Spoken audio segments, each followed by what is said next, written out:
You know, this whole Alex Jones thing got me thinking about platform companies like Facebook and YouTube and what responsibility they actually have to the public, if they have a responsibility at all. But you know, I'm not really sure what to think about this yet. So I thought I'd bring it to you guys, the fallible community, because you're really smart, and I would love it if you would let me know your thoughts in the comments below. But hey, first let me give you some background so you know what I'm talking about. So just recently, all these platform companies like Facebook, YouTube, Apple, and their iTunes store, Spotify, they all banned Alex Jones. So none of his content is allowed on their platforms anymore. And why did they ban him? Well, if you know who Alex Jones is, you could probably figure out why. But if you don't know who he is, Alex Jones is this far-right conspiracy theorist who has millions of followers, so he's kind of a big deal. A lot of his content is pretty extreme, and if you ask these platforms, it could even be considered hate speech. A lot of people consider him a homophobe and Islamophobe, and you know, all the other phobes that aren't good. And him and his followers actually believe some crazy stuff, like school shootings aren't real. Like they think that Sandy Hook shooting was actually all staged. And they also believe stuff like the government putting gay chemicals into the water.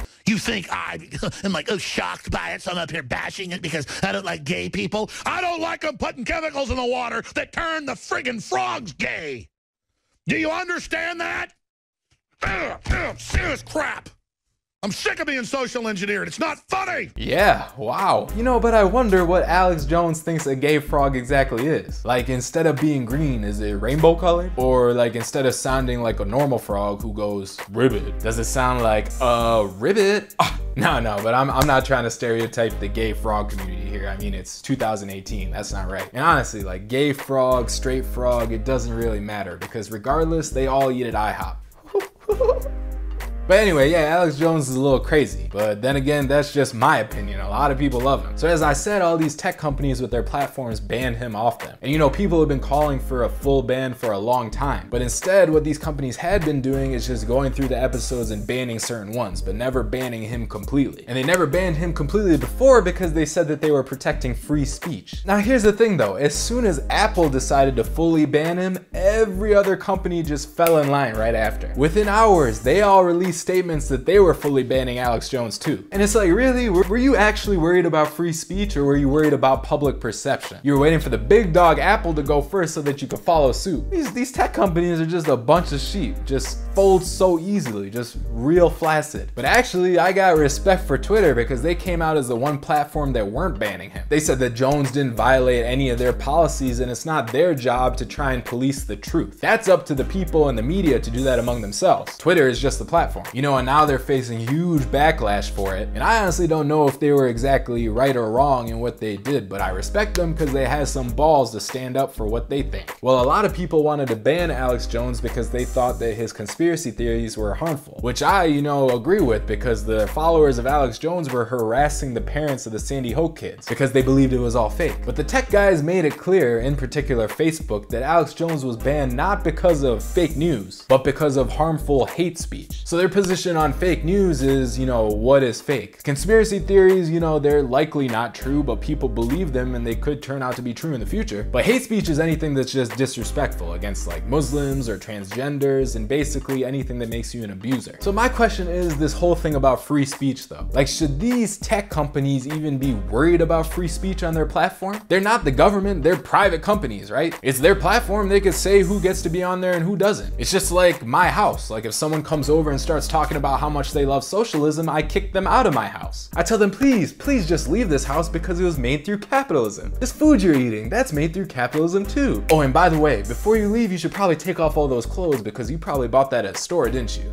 Which again, capitalism. Oh, and please just leave your car in the driveway. Don't try and drive that because again, that's a product of capitalism. So go ahead, just walk your naked ass home. I showed them. And I get annoyed with these companies because they act like they're protecting free speech. But really, I think not banning Alex Jones was more of a business decision. If he's bringing millions of people onto your platform, then he's making you a good amount of money. If you ban him, there goes all the money. And if you think about a corporation, isn't their duty to maximize shareholder value? That means doing what makes the most money for their shareholders. So I think that would mean Alex Jones staying on a platform because he's bringing in views. So they waited for one company to do it all the way, and then they followed suit, because then if they didn't, they'd have a public image problem, which would hurt business. So I don't know how much this relates to free speech or not. And that's the thing with these companies, always acting like they're out for the public good, when in fact, they're really there to make the most money that they can. Because really, are the constant notifications on these things that are like crack to people, making them have ADD? That's not good for the public. Or how about the spike in depression and suicide rates that's likely coming from hyperconnectivity and all this social media? Is that for the good of the public?